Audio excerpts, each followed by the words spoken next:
Je m'appelle Amélie, j'ai 34 ans et je suis assise dans un tribunal aux affaires familiales, observant mon mari, avec qui j'ai été mariée pendant 8 ans, rire en signant les papiers du divorce. Mathieu a toujours pensé que je n'étais que sa femme trophée, une jolie façade sans la moindre ambition personnelle. Ce qu'il n'a jamais imaginé, c'est que pendant qu'il me trompait avec sa collègue de bureau, j'étais en train de bâtir un empire, juste sous son nez. Le juge est sur le point de lire ma déclaration financière et je suis impatiente de voir ce sourire superbe s'effacer de son visage. Mais avant de vous raconter comment cette expression d'arrogance s'est complètement effondrée, dites-moi d'où vous me regardez et n'oubliez pas de liker et de vous abonner, surtout si vous avez déjà dû vous défendre alors que personne ne s'y attendait de votre part. J'étais une jeune fille d'un petit village en Auvergne, venue à Paris pour faire mes études à l'université avec de grands rêves et un sac à dos rempli d'illusions. J'ai étudié le design graphique et j'étais déterminée à me faire une place dans la grande ville. Malgré mes origines modestes, mes parents m'avaient enseigné dès mon plus jeune âge la valeur du travail acharné et de l'épargne. Ces leçons allaient me servir plus tard de manière que je n'aurais jamais pu imaginer. J'ai rencontré Mathieu lors d'un dîner caritatif pour un hôpital pour enfants. J'étais là parce que j'avais bénévolement conçu leur support promotionnel. Lui, comme je l'ai appris plus tard, n'y assistait que parce que c'était bon pour son image. Mathieu venait d'une famille aisée de la vieille bourgeoisie, il travaillait comme banquier d'affaires et possédait ce genre d'assurance que seule procure l'absence totale de soucis financiers au cours d'une vie. « Vous n'avez pas l'air d'être d'ici », furent ses premiers mots à mon égard. Je comprends maintenant que c'était à la fois une offense et un avant-goût de ce que serait toute notre relation. À ce moment-là, cependant, son sourire charmant et la manière dont il m'accordait toute son attention m'ont fait ignorer ce signal d'alarme. Notre romance fut un véritable tourbillon. Mathieu m'emmenait dans des restaurants où les menus n'affichaient pas de prix, des escapades de week-end à Londres sur un coup de tête et m'a introduite à un style de vie que je n'avais vu que dans les films. Il semblait parfait, attentionné, brillant, et apparemment amoureux de moi. Malgré mes origines simples, je gagnais un salaire modeste en tant que designer graphique junior dans une agence de marketing. J'aimais mon travail, les défis créatifs, la satisfaction de voir mes créations dans le monde réel. Mais pour Mathieu, ce n'était que mon petit boulot. Il me suggérait souvent que je n'avais pas besoin de travailler. « Pourquoi t'épuiser pour quelques centimes alors que je peux tout te donner ?» disait-il, sans comprendre que pour moi, ma carrière était bien plus que de l'argent. C'était mon identité, mon indépendance. Il m'a demandé en mariage 6 mois après notre rencontre, dans un restaurant élégant avec une vue imprenable sur les toits de Paris. La bague était démesurée, le champagne hors de prix, et le moment si soigneusement orchestré que plusieurs convives ont applaudi. Cela ressemblait à un conte de fées. J'ai dit oui sans se réfléchir une seconde. Le mariage fut petit, mais élégant. À mon goût, bien que sa famille ait insisté pour une célébration ostentatoire avec des centaines d'invités. En y repensant, ce fut l'une des rares fois où je suis restée ferme face aux attentes des de Courcy. Car oui, son nom de famille était de Courcy. Un mariage modeste pour une jeune fille modeste, commenta sa mère, Éléonore, avec un sourire pincé qui n'atteignait jamais ses yeux. Ce fut la première fois que je sentis clairement comment sa famille me voyait, comme quelqu'un qui n'était pas assez bien pour leur fils. Après notre lune de miel aux Seychelles, nous avons emménagé dans le luxueux appartement de Mathieu dans le 16e arrondissement. Tout était minimaliste, hors de prix et froid, exactement comme sa famille. J'ai tenté d'y apporter de la chaleur, des photos, des tableaux colorés, des détails personnels. Mais Mathieu préférait l'esthétique sobre, celle qui démontrait la richesse plus que la personnalité. Les premiers signes de conflit sont vite apparus. Mathieu remettait en question chaque décision décorative que je prenais, critiquait mes amis et faisait des commentaires subtils mais blessants sur ma carrière. « Le design graphique, c'est très commun, » dit-il une fois après avoir rencontré mes collègues. « Tu pourrais être exceptionnel, mais tu gâches ton talent à faire des petits logos pour des entreprises que personne ne connaît. » J'ai essayé de m'intégrer à son cercle social. Des épouses de banquiers, d'entrepreneurs, Des femmes qui passaient leurs journées entre les boutiques de l'avenue Montaigne, les spas et les événements caritatifs. Elles étaient aimables en surface, mais ne m'ont jamais vraiment acceptée. Une fois, lors d'un dîner, j'ai entendu l'une d'elles dire « Elle, c'est l'expérience de Mathieu avec la classe moyenne. » Quand je le lui ai raconté, il ne m'a pas défendu. Il a simplement suggéré que je fasse un effort pour mieux m'intégrer, que je mette à jour ma garde-robe, que je prenne peut-être des cours de tennis. « Elles ont juste besoin de voir que tu t'adaptes à notre style de vie, » dit-il, comme si mon identité était un projet qu'il pouvait redessiner à sa guise. Les premières années furent un mélange confus de luxe et de solitude. Il me comblait de cadeaux coûteux, tandis que mon estime de moi s'érodait peu à peu. Je me transformais en ce qu'il voulait. Une épouse de vitrine qui le mettait en valeur en public, tandis que la femme créative et indépendante que j'avais été s'effaçait. Après 2 ans de mariage, les tensions accumulées commencèrent à déborder. Mathieu avait toujours été méticuleux avec les finances, mais son attitude devint de plus en plus contrôlante. Bien que nous partagions des comptes, il remettait en question chaque achat que je faisais, alors que lui dépensait des fortunes sans jamais me consulter. « Avais-tu vraiment besoin d'un autre set de matériel d'art ?» me disait-il en examinant les relevés de compte. « Ce sont 200 € que tu aurais pu investir. » Pourtant, il n'avait aucun scrupule à dépenser des milliers d'euros en montres ou en club de golf. Peu à peu, je me suis retrouvée isolée de mes amis et de ma famille. Les visites à mes parents en Auvergne se firent sporadiques, car Mathieu avait toujours une excuse. Un dîner d'affaires, un événement important, ou simplement que la province, c'est trop provincial pour moi. Mes amis de l'université ont cessé de m'appeler. Mathieu avait clairement fait comprendre qu'elles n'étaient pas assez sophistiquées pour entrer chez lui. « Ton amie Laetitia a demandé si notre vin était un vin de table ?» se moqua-t-il une fois après un dîner que j'avais organisé. Comme si nous allions servir un vin ordinaire. C'est embarrassant, Amélie. Ma carrière, autrefois source de fierté, était devenue une lutte constante. Lorsqu'on m'a offert une promotion au poste de designer senior, Mathieu ne l'a pas célébrée. Cette petite augmentation de salaire vaut-elle vraiment la peine de passer plus d'heures hors de la maison ? A-t-il questionné. N'oublie pas que nous voulons bientôt fonder une famille. C'était nouveau. Pour moi. Chaque fois que j'avais mentionné l'idée d'avoir des enfants, il avait répondu que ce n'était pas le moment. C'est alors que j'ai découvert ma véritable passion, le marketing digital.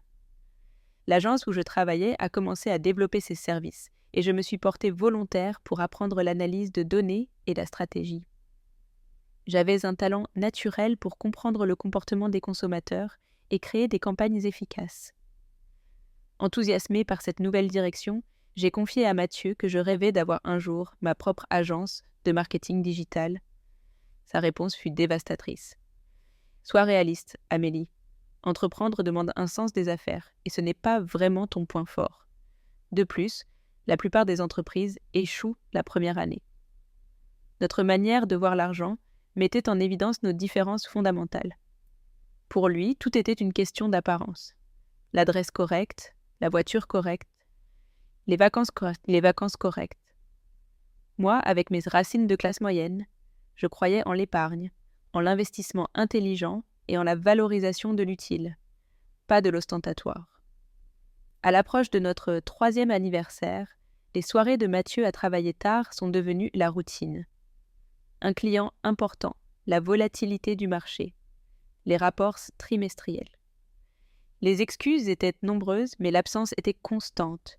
La plupart des soirs, je dînais seule, je dormais seule, et je vivais comme une femme célibataire, mais sous le contrôle financier d'une enfant gâtée. Notre première dispute vraiment sérieuse a eu lieu après le dîner de Noël annuel avec sa famille. Dans la voiture, sa mère m'a demandé directement quand nous lui donnerions des petits-enfants. J'ai répondu que j'étais prête quand il le serait, mais il a habilement changé de sujet. En rentrant à la maison, je l'ai confronté. C'est une responsabilité et une dépense énorme, dit-il en desserrant sa cravate. Avec ta modeste carrière et les attentes de ma famille, tout enfant que nous aurions aurait besoin de fonds fiduciaires, d'écoles privées, des bons contacts. Nous ne sommes pas encore prêts financièrement. Pas prêts ? Demandai-je, confuse. Mathieu, tu gagnes plus d'1 million par an. Ta famille possède une richesse générationnelle. Qu'est-ce qu'on attend ? Sa réponse fut révélatrice. Mon argent n'est pas le problème. Toi, tu n'es pas encore établi correctement. Que pourrais-tu apporter à l'avenir d'un enfant ? Ces mots furent comme de l'acide. Pendant des semaines, son mépris pour mon travail, qu'il avait même qualifié de salaire de misère lors d'une autre dispute, est devenu une plaie qui ne se refermait pas.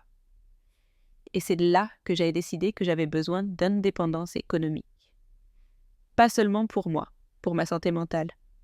Cette semaine-là, j'ai ouvert un compte bancaire dans une autre banque. J'ai demandé qu'une petite partie de mon salaire y soit déposée. Pas assez pour qu'il le remarque s'il vérifiait des comptes joints, mais assez pour commencer à construire quelque chose pour moi. Parallèlement, j'ai commencé à m'éduquer sur les finances personnelles. J'ai lu des livres sur l'investissement, suivi des cours en ligne gratuits sur la gestion d'entreprise, je me suis abonnée à des newsletters sur l'entrepreneuriat. Je faisais tout en mode de navigation privée. Je ne pouvais laisser aucune trace numérique qu'il pourrait trouver. La femme qui s'était un jour laissée séduire par des dîners luxueux et des gestes grandiloquents commençait à se réveiller et à tracer sa propre voie d'évasion, étape par étape. Pendant que Mathieu continuait ses voyages d'affaires et ses dîners avec des clients, je préparais les fondations de mon indépendance. Avec mes économies croissantes, j'ai enregistré une petite entreprise, Amélie Dubois Solutions Numériques. J'ai créé un site web professionnel où je présentais mon portfolio et mes services. Mon premier défi a été de trouver du temps pour travailler sans que Mathieu le sache. J'ai transformé la chambre d'amis, presque jamais utilisée, en bureau. Je lui ai dit que c'était pour faire du freelance et ainsi apporter un petit extra à la maison. Il y a à peine prêté attention. Pour lui, tout cela n'était qu'un passe-temps. Tant que ça n'interfère pas avec nos engagements sociaux, m'a-t-il averti sans y accorder plus d'importance. Ma première cliente est arrivée par hasard, dans un café du quartier. J'ai entendu Sophie Alvarez, propriétaire d'une boulangerie traditionnelle, se plaindre du coût des agences de marketing. Je ne peux pas payer 5 000 € pour une campagne, mais les chaînes me dévorent, disait-elle au barista. Je me suis approchée, me suis présentée, lui ai parlé de mon expérience et lui ai proposé de l'aider pour une fraction du prix, à la condition que je construisais mon portfolio. Sophie a accepté et les résultats ont dépassé toutes les attentes. Son engagement sur les réseaux sociaux a augmenté de 300% et une campagne d'emailing bien ciblée lui a apporté de nouveaux contrats de traiteurs pour des entreprises. Cet avant-après fut si évident que Sophie m'a recommandé à d'autres petits entrepreneurs. De plus, elle est devenue une véritable amie, quelque chose que je n'avais pas ressenti depuis longtemps. Elle était authentique, travailleuse, et valorisait mes compétences comme Mathieu ne l'avait jamais fait. « Tu as un don, Amélie », m'a-t-elle dit un après-midi. « Tu comprends ce qui rend un commerce unique et tu sais le communiquer aux clients. » Je travaillais la nuit, quand Mathieu n'était pas là. J'ai transformé notre dressing en un petit studio improvisé pour passer des appels avec mes clients, utilisant de vieilles couvertures de l'université pour insonoriser. Chaque nouveau client était un mélange d'euphorie et de peur. Euphorie parce que l'entreprise grandissait. Peur parce que s'il me découvrait, il y aurait une confrontation. J'ai commis des erreurs. J'ai facturé trop peu pour des projets complexes. J'ai promis des délais de livraison qui me submergeaient. Mais j'ai appris. Chaque client m'a enseigné quelque chose sur les affaires, sur l'importance de poser des limites, sur la valorisation de mon travail. J'ai investi mes gains dans l'essentiel. Logiciels, équipements, licences. Parfois, je dissimulais les frais parmi les dépenses ménagères, d'autres fois, je les payais en espèces.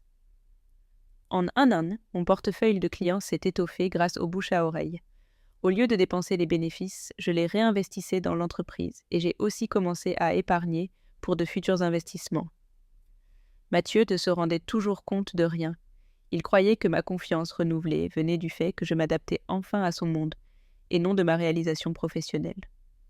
Le moment qui a tout changé est arrivé lorsque j'ai travaillé avec une créatrice de bijoux locale. Ses ventes ont explosé après une campagne que j'ai conçue pour elle, à tel point que son histoire a été publiée dans un magazine pour entrepreneurs. J'ai dû refuser que mon nom soit mentionné, prétextant des raisons de confidentialité, Mais ce succès m'a donné de la crédibilité auprès de clients plus importants. Grâce à Sophie, j'ai rencontré Nathalie Kim, une entrepreneure technologique qui avait vendu sa première start-up pour plusieurs millions et qui lançait un nouveau projet. Au début, elle m'a engagée pour une petite mission, mais elle est vite devenue une cliente régulière et une mentor. « Tu factures beaucoup trop peu pour ce que tu sais faire », m'a-t-elle dit un après-midi en examinant ma grille tarifaire. « Triple tes prix et tu verras comment la perception de ta valeur change. » Et elle avait raison. En augmentant mes tarifs, au lieu de perdre des clients, j'ai commencé à attirer des entreprises plus établies, prêtes à payer pour la qualité. Nathalie m'a également initiée au monde de l'investissement, au-delà des comptes d'épargne. L'argent qui dort perd de la valeur, m'a-t-elle expliqué. Il faut le faire travailler.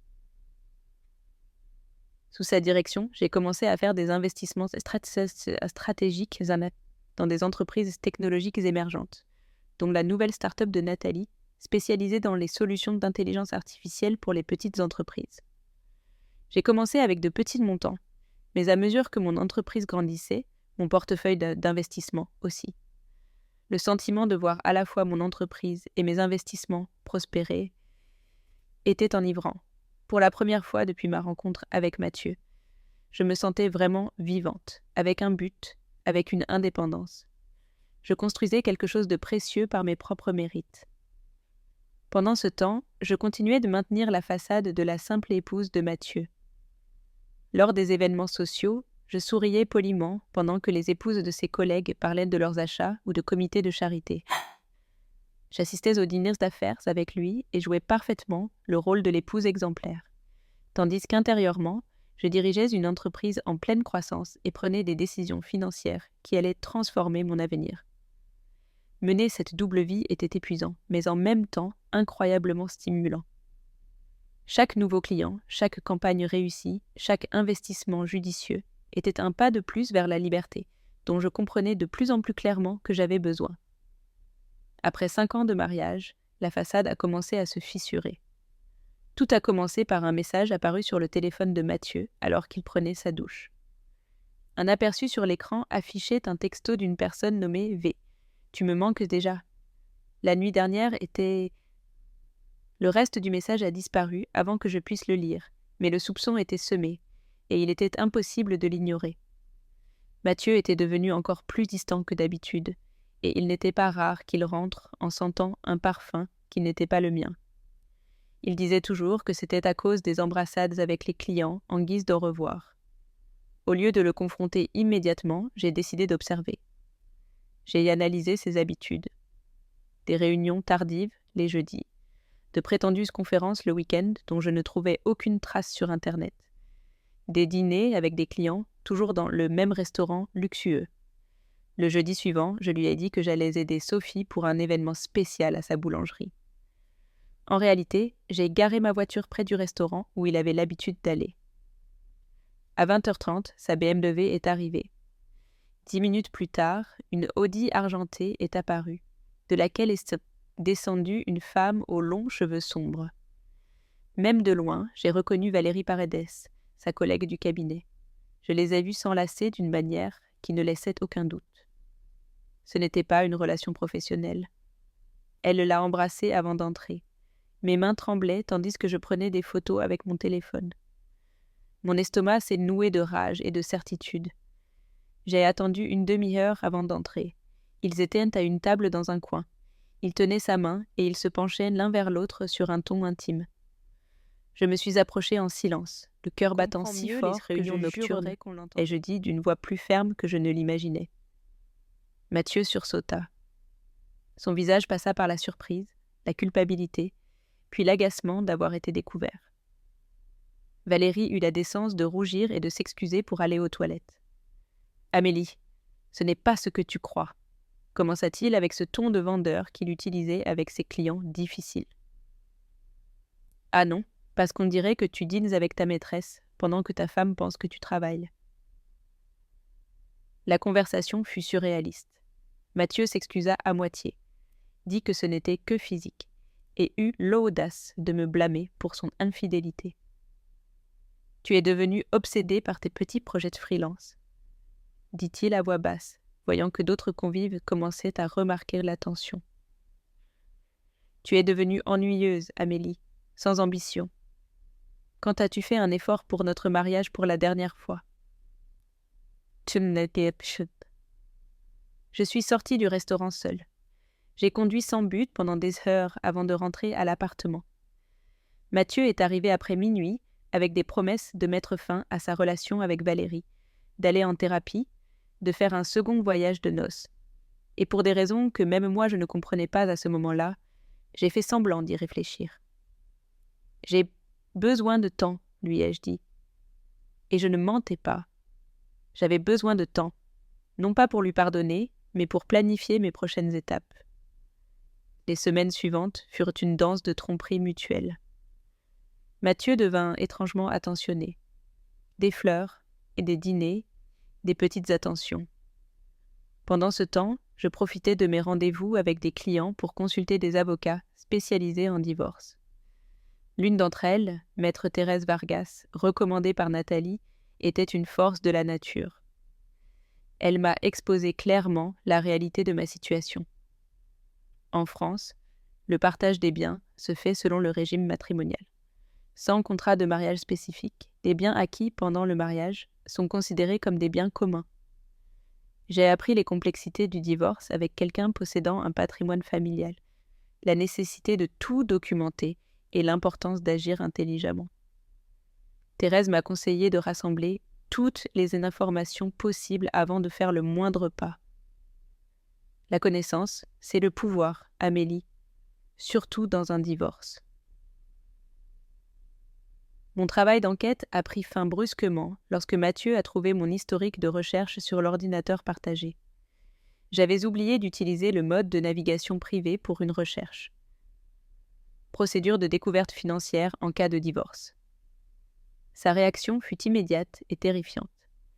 Il m'a acculée dans la cuisine, agitant son téléphone avec une capture d'écran.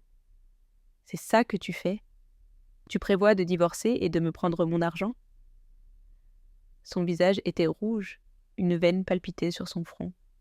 « Laisse-moi te dire quelque chose, Amélie. Sans moi, tu n'es rien, rien. Les avocats de ma famille s'en occuperont. » Je suis restée sereine, ce qui n'a fait que l'enrager davantage. « Je ne prévois rien, Mathieu. Je me renseignais juste après ce qui s'est passé. Ne ferais-tu pas la même chose ?» Il parut se calmer face à ma réponse, mais la menace planait dans l'air. Cette nuit-là, j'ai déplacé tous mes documents importants vers un cloud sécurisé et j'ai commencé à transférer des fichiers numériques sur des clés USB que j'ai déposées dans un coffre-fort à la banque. Mathieu n'avait aucune idée. Le coup de grâce est arrivé 3 semaines plus tard. Alors que j'organisais notre dressing, une tâche dans laquelle il ne s'impliquait jamais, j'ai trouvé une petite boîte à bijoux cachée à l'intérieur de bottes d'hiver. À l'intérieur, il y avait un reçu de chez Cartier pour un bracelet en diamant datant de 2 mois. Je n'avais jamais reçu un tel cadeau. Bien que je sois au courant de l'infidélité, cette preuve physique de son investissement émotionnel dans une autre femme m'a blessée d'une manière inattendue. Le reçu indiquait un achat de près de 30 000 €, de l'argent qui, en théorie, appartenait à nous deux. Avant de pouvoir digérer cette nouvelle trahison, j'ai entendu la porte d'entrée s'ouvrir. Des voix, des rires. Mathieu et une femme. Je suis restée figée dans le dressing. Ils sont entrés dans la chambre. Ils ne s'attendaient clairement pas à ce que je sois à la maison en milieu d'après-midi. Je suis sortie et je les ai trouvés enlacés au pied du lit que nous avions partagé pendant 5 ans. « Amélie !» s'exclama Mathieu, sans même s'écarter de Valérie. « Tu étais censée travailler ?» « J'ai pris ma journée, » ai-je répondu, surprise de mon propre calme. J'aurais clairement dû appeler avant. Ce qui a suivi n'a pas été la scène dramatique des films. Mathieu fut froid et pragmatique. « Eh bien, ça nous évite une conversation inconfortable, » dit-il en rajustant sa cravate. « Je veux le divorce, Amélie. Valérie et moi avons des projets d'avenir. » Il parla avec une assurance absolue, comme s'il était en contrôle total. Il m'offrit généreusement de garder mes effets personnels et un petit fonds pour recommencer. L'appartement, les investissements, même l'art que nous avions choisi ensemble, tout lui reviendrait. Mes avocates te contacteront, conclut-il, perplexe de voir que je ne pleurais, ni ne suppliais. Tu devrais commencer à chercher un autre endroit où rester dès ce soir. En fait, ai-je répondu, comme ceci reste légalement ma résidence, je vais rester. Vous pouvez vous trouver un hôtel. Son visage se durcit. Valérie le prit par le bras. Viens, Mathieu, on réglera ça plus tard. Avant de partir, il se retourna une dernière fois. Tu vas regretter de ne pas avoir accepté mon offre. Quand mes avocats en auront fini avec toi, tu auras à peine de quoi te payer un studio en Seine-Saint-Denis. J'ai fermé la porte derrière eux, je me suis adossée contre elle. Et pour la première fois, depuis que j'avais découvert l'infidélité, j'ai souri. Mathieu n'avait aucune idée de ce qui l'attendait. Le lendemain, Mathieu a emporté la plupart de ses vêtements et objets personnels de l'appartement. J'ai fait changer les serrures le même après-midi. Légalement discutable, peut-être, mais j'avais besoin de temps pour documenter tous les biens avant qu'il n'essaye d'emporter autre chose.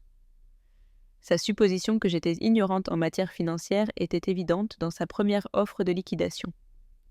Une somme unique de 50 000 € et 6 mois de frais. En échange, je ne réclamerais rien d'autre, ni de l'appartement que j'avais meublé, ni de nos investissements communs. « Il tâte le terrain », a dit Thérèse en voyant l'offre. « Il pense que tu ne connais ni tes droits, ni la véritable étendue du patrimoine commun. » Sous sa direction, j'ai refusé l'offre, et nous avons activé la procédure de découverte financière. Un mécanisme légal qui oblige les deux parties à révéler tous leurs biens et dettes. La réponse de Mathieu fut de tout entraver. Retard, réponses évasives, rapports incomplets. C'est une tactique courante, m'a rassurée Thérèse. Ils veulent t'épuiser, te faire dépenser de l'argent et te pousser à abandonner. Ce que Mathieu ne savait pas, c'est que je notais depuis des années chaque compte, chaque transaction, même celle qu'il croyait secrète. Et plus important encore, j'avais déjà mes propres ressources, et elles étaient insignificatives. Après avoir tout évalué avec Thérèse, nous avons décidé de dissimuler temporairement la véritable valeur de mon entreprise et de mes investissements pendant les premières phases du procès. Légalement, les entreprises fondées pendant le mariage peuvent être considérées comme des biens communs. Mais Thérèse a trouvé une exception possible. Mathieu avait activement découragé mon entrepreneuriat et n'avait jamais apporté un seul centime à sa création. Nous révélerons tout au moment opportun, m'a-t-elle assuré. Pour l'instant, laissons-le croire à sa propre histoire à ton sujet. Alors que le processus juridique avançait lentement, Mathieu a lancé sa propre campagne sociale. Des amis communs ont cessé de répondre à mes appels, les invitations ont disparu. Même le concierge de l'immeuble, qui avait toujours été aimable, a commencé à me traiter avec indifférence. J'ai appris plus tard que Mathieu racontait que je l'avais trompé, que j'étais émotionnellement instable et que c'était lui qui avait voulu sauver le mariage. Dans les cercles où son nom de famille avait du poids, sa version a été crue sans discussion. Cet exil social m'a fait plus mal que je ne l'aurais cru. Des gens avec qui j'avais partagé des dîners, des fêtes, des secrets, ont disparu de ma vie sans écouter ma version. Tous sauf Sophie et Nathalie, qui sont restés fermes à mes côtés. Quiconque croit des rumeurs sans écouter les deux parties ne mérite pas ton énergie, m'a dit Sophie un soir, autour de cupcakes dans la cuisine de sa boulangerie. Concentre-toi sur la construction de ta nouvelle vie, pas sur le deuil de l'ancienne. Les tentatives d'intimidation de Mathieu se sont intensifiées lorsqu'il s'est rendu compte que je n'allais pas accepter son offre généreuse, sans me battre. Il a commencé à m'appeler la nuit, proférant des menaces voilées. « Je vais m'assurer que tu ne travailleras plus jamais dans cette ville », disait-il d'une voix signalerait mon entreprise au fisc pour de prétendues irrégularités, mais il n'y avait rien à craindre. Mes finances étaient méticuleusement documentées. Sa famille s'est également jointe à la pression. Sa mère, Éléonore, m'a appelée, avec ce ton condescendant qu'elle maîtrisait si bien. « Nous avons toujours su que tu n'étais pas faite pour Mathieu, m'a-t-elle lancé sans détour. Mais nous t'avons accepté parce qu'il t'avait choisi. Ne rende pas les choses plus difficile. Accepte ce qu'on t'offre et retire-toi avec dignité. » J'ai gardé mon sang-froid, une compétence que j'avais perfectionnée lors de tous ces événements familiaux où l'on me regardait avec dédain. « Je vous remercie de votre sollicitude, Madame de Courcy, » ai-je répondu. « Je suivrai les conseils de mon avocate. » L'arrogance de Mathieu a fini par se retourner contre lui. Pensant que je n'avais pas les ressources pour affronter une longue bataille juridique, il a commis de graves erreurs. Il n'a pas déclaré des comptes aux îles Caïmans, dont j'avais la preuve. Il a sous-estimé la valeur réelle de son portefeuille d'investissement. Il a affirmé que certains bijoux de famille étaient des biens propres, alors qu'ils nous avaient clairement été offerts en tant que couple. Thérèse a documenté chaque mensonge avec une précision chirurgicale, construisant un dossier qui allait finalement détruire sa crédibilité devant le juge. Pendant ce temps, mon entreprise connaissait une croissance exponentielle. Une campagne que j'ai conçue pour une chaîne de restaurants régionale est devenue virale, apparaissant dans des magazines spécialisés du secteur. J'ai dû refuser des interviews, prétextant des raisons personnelles, mais la reconnaissance professionnelle m'a apporté une vague de nouveaux clients. Le grand coup est venu lorsque j'ai signé un contrat avec une chaîne nationale de magasins de vêtements pour rénover toute leur stratégie digitale. Un accord à 6 chiffres qui a transformé mon entreprise de simplement réussie à exceptionnellement florissante. J'ai embauché 3 personnes, loué un petit bureau et commencé à refuser les clients dont les valeurs ne correspondaient pas à celles de mon agence. Tout cela se passait alors que Mathieu et ses avocats continuaient de me décrire dans les documents judiciaires comme une designer freelance aux revenus incertains, totalement dépendante de son soutien économique. Sa perception de moi, la fille de la campagne éblouie par son argent, était si ancrée qu'il ne pouvait concevoir mon succès sans lui. La veille de l'audience finale, je me suis assise seule dans l'appartement que, malgré tout, je n'avais jamais senti comme le mien. Je me suis souvenue de qui j'étais en arrivant dans cette ville, de qui j'étais devenue en chemin, et de qui j'étais maintenant. 5 ans plus tôt, j'aurais fait n'importe quoi pour plaire à Mathieu. Sa trahison, aussi douloureuse que soit-elle, m'avait forcé à retrouver ma force, mon ambition, ma dignité. J'ai fait ma petite valise. Indépendamment de la décision du juge, je n'allais pas passer une nuit de plus dans cet endroit où mon mariage s'était effondré. Mon nouvel appartement avec vue sur la Défense était déjà prêt. Je l'avais acquis par le biais d'une société à responsabilité limitée dont Mathieu ne savait rien. Je l'avais meublé moi-même avec des choses que j'avais choisies pour leur beauté et leur chaleur, non pour leur valeur dans les magazines de décoration. Au moment de fermer ma valise, un message a sonné sur mon téléphone. C'était Nathalie. « Demain, souviens-toi de qui tu es, pas de celle qu'il a essayé de faire de toi. » Je me suis accrochée à ces mots en me préparant à affronter l'acte final de mon mariage avec Mathieu de Courcy. Le matin de l'audience, le jour s'est levé clair et frais. Je me suis habillée d'un tailleur pantalon bleu marine, sobre mais affirmé. Je ne portais qu'un seul bijou, un petit pendentif en diamant que Sophie et Nathalie m'avaient offert pour célébrer le premier anniversaire de mon entreprise. « Ton diamant de l'indépendance », l'avaient-elles appelé. Je suis arrivée au tribunal une demi-heure à l'avance, comme Thérèse me l'avait conseillé. Mathieu était déjà là, impeccable dans un costume gris anthracite sur mesure. À ses côtés, son avocat, maître Lorenzo Bravo, associé principal d'un des cabinets les plus puissants de la ville, célèbre pour obtenir des accords toujours favorables à ses clients millionnaires. Mathieu a souri en me voyant et s'est penché pour murmurer quelque chose à Lorenzo. Ils ont ri tous les deux. Sa confiance était si palpable qu'il semblait croire que ce n'était qu'une simple formalité avant sa victoire inévitable. Thérèse est arrivée quelques instants plus tard. Elle portait un tailleur couleur lit de vin qui tranchait avec le gris du bâtiment. Contrairement à Lorenzo et sa suite d'assistants, elle travaillait seule, mais elle irradiait cette assurance tranquille qui m'avait conquise dès notre première rencontre. « Prête ?» me demanda-t-elle avec un regard qui ne laissait transparaître aucune émotion face aux curieux. « Plus que prête », ai-je répondu. La salle de la juge Hélène Lambert imposait par sa sobriété.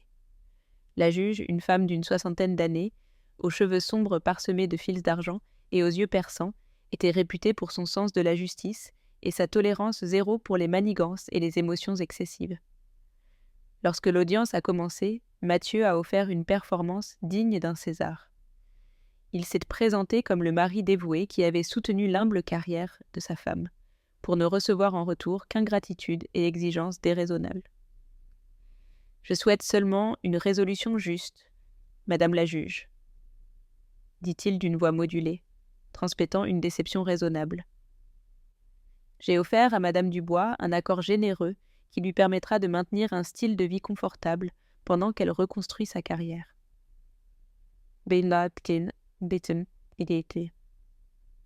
Lorenzo a présenté son dossier.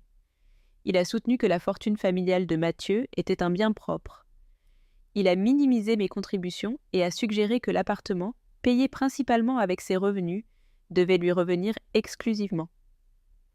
Pendant toute son intervention, j'ai gardé mon sang-froid.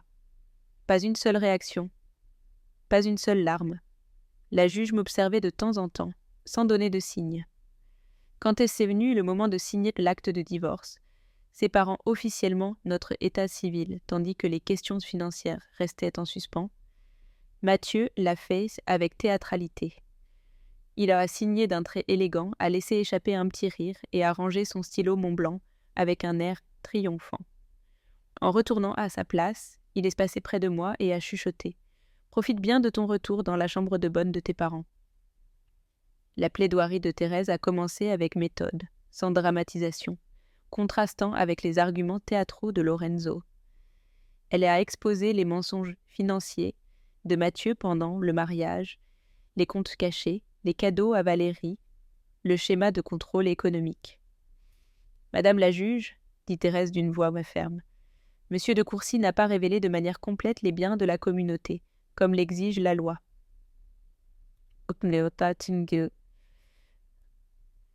Elle a présenté des documents avec des dates, des numéros de compte et des montants approximatifs. Mathieu s'agitait sur son siège. Le sourire confiant s'effaçait à chaque feuille que Thérèse remettait.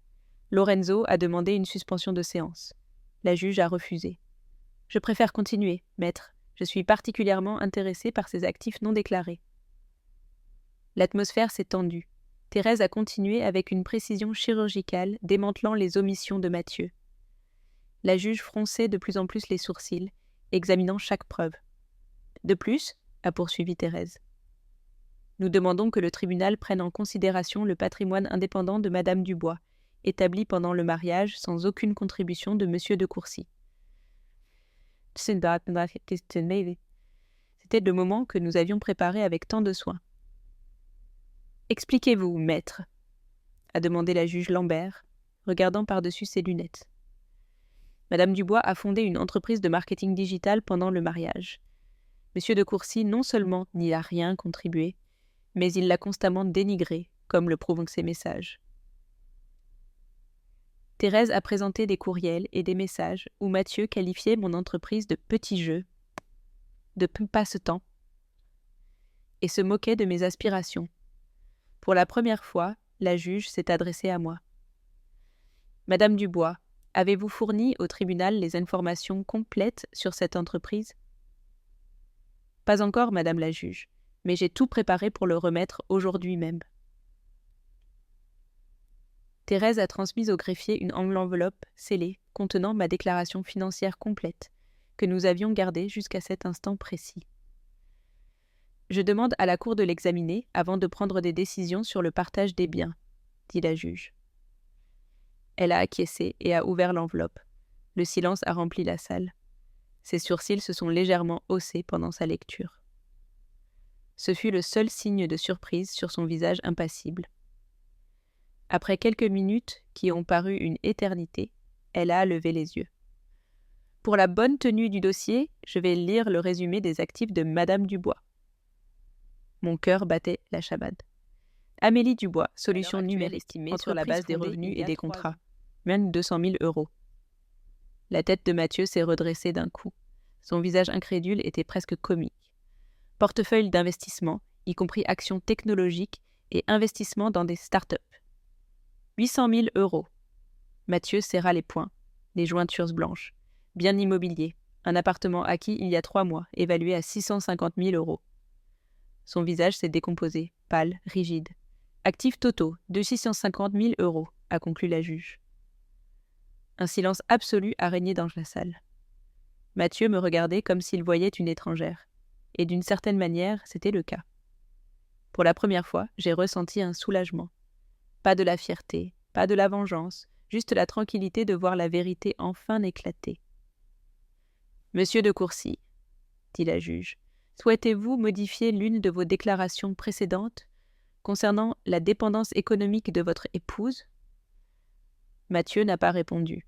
Lorenzo s'est levé. « Madame la juge, nous n'avions aucune connaissance de ses actifs. Nous soutenons que, s'étant constitué pendant le mariage, Monsieur de Courcy a droit à une part équitable. » Thérèse a souri avec assurance.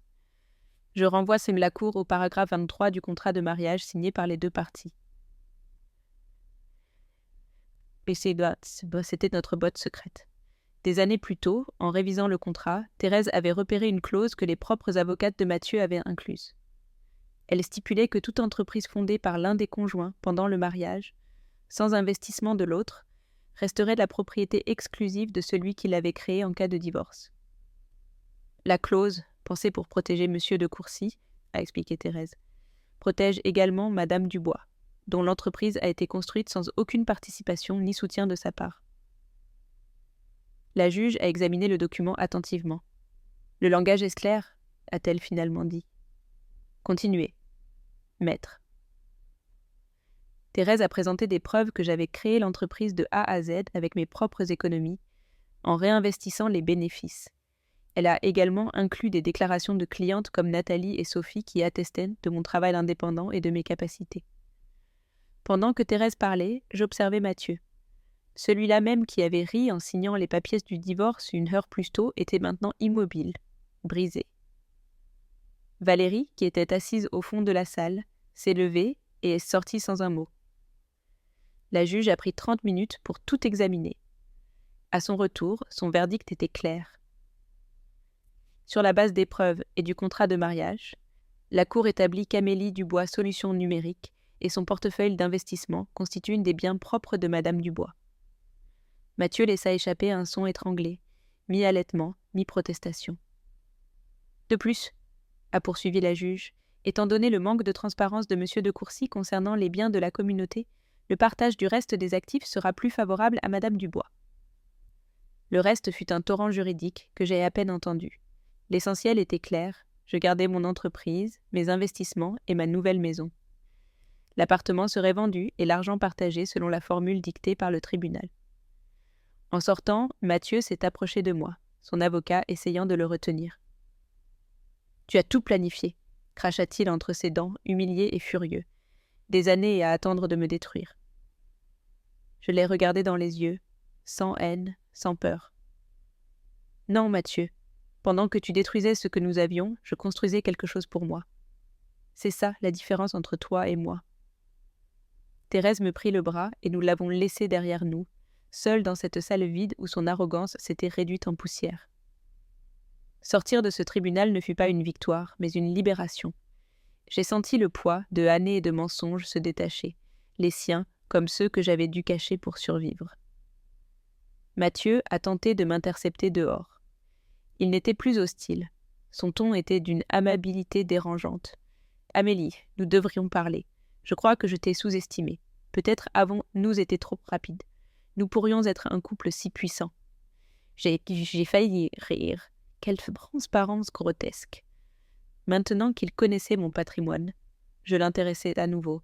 « Il n'y a rien à discuter, Mathieu. Le juge a déjà décidé. »« Tu comptes toujours tu causes toujours mieux quoi. Pour moi, dit-il. Ce que tu as construit, nous pourrions le faire ensemble. » Thérèse l'interrompit froidement. « Toute communication se fera exclusivement par l'intermédiaire des avocats à partir de maintenant. » Ce soir-là, j'ai dîné avec Sophie, Nathalie et Thérèse, dans un restaurant tranquille avec vue sur la Seine. Nous avons commandé du champagne. non pas pour célébrer la défaite de Mathieu, mais pour trinquer au nouveau départ. « À Amélie, » dit Nathalie, en levant son verre, qui a bâti un empire pendant qu'un imbécile regardait ailleurs. Une semaine plus tard, j'ai emménagé dans mon nouveau penthouse, choisi par moi, décoré par moi, avec des fenêtres donnant sur un ciel ouvert et des espaces chaleureux, loin du luxe froid que j'avais partagé avec Mathieu. Le divorce étant finalisé, j'ai pu me lancer dans le monde avec mon entreprise. J'ai agrandi mes bureaux, engagé une équipe partageant ma vision, aidé les entreprises authentiques à se connecter avec leurs clients. En un an, nous avions des clients dans tout le pays et commencions à nous développer à l'international. J'ai nommé Sophie directrice des opérations. Son talent pour la gestion était le complément parfait à ma vision stratégique et créative. Je suis retournée voir ma famille. Mathieu m'avait progressivement isolée, critiquant leurs manières, leurs coutumes. Maintenant, je passais les Noëls en Auvergne, à cuisiner avec ma mère, à jouer avec mes neveux, à me souvenir de qui j'étais. « Nous avons toujours su que tu étais extraordinaire, » m'a dit ma mère. « Nous craignions juste que tu l'oublies. » Bien que tout aille bien professionnellement, émotionnellement, ce ne fut pas toujours facile. Parfois, je me réveillais en colère de m'être autant rabaissée, ou je me demandais comment je n'avais pas vu les signes. J'ai commencé une thérapie.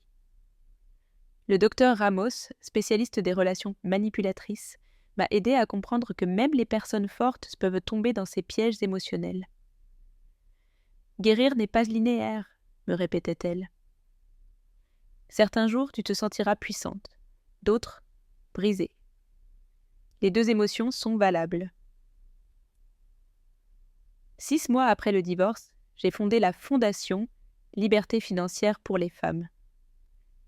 Nous aidons les femmes sortant de relations abusives à atteindre l'indépendance économique.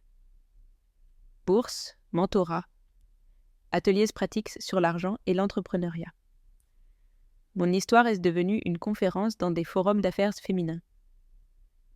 L'indépendance financière, ce n'est pas seulement l'argent, disais-je. C'est la liberté de décider par soi-même. Pas par besoin ni par peur. Un an après le jugement du divorce, j'ai croisé Mathieu à un gala.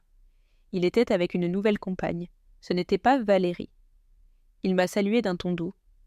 « Tu es radieuse, Amélie. J'ai entendu dire que ton entreprise fait des choses incroyables. »« C'est exact, » ai-je répondu, sans plus. « Je n'ai jamais vu ton potentiel, » a-t-il avoué après une pause inconfortable. « J'étais tellement concentrée à te modeler que je n'ai jamais su qui tu étais vraiment. » Je l'ai regardé et je n'ai ressenti ni haine ni amour, juste une compassion distante pour quelqu'un qui mesurait la valeur humaine à une aune si pauvre. « J'espère que tu trouveras ce que tu cherches, Mathieu. » Ce soir-là, de retour chez moi, j'ai pensé à tout ce qui s'était passé.